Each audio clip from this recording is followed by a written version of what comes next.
Sewing up vertically. We use mattress stitch to create an invisible seam by sewing together the ladder bars found between rows of knitting at the bottom of each V-shaped stitch. It's the perfect technique for joining edges of knitted fabric, such as side seams for hats and sweaters. Make sure not to sew too tightly. The finished seams should have some stretch in them.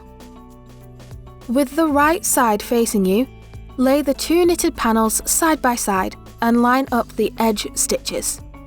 Thread the needle under the first bar of your panel, then gently pull the yarn through.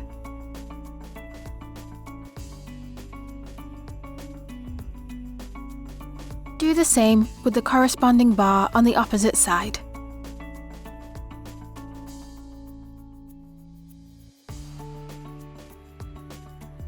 Repeat these two steps, alternating between your panels until you have reached your end point.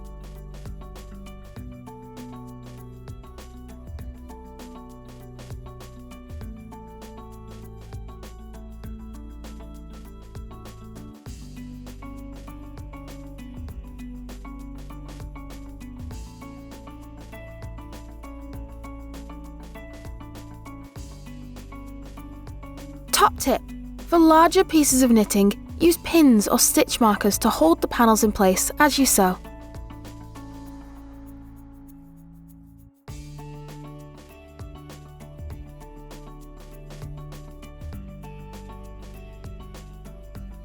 Gently pull on the yarn to bring the seams together.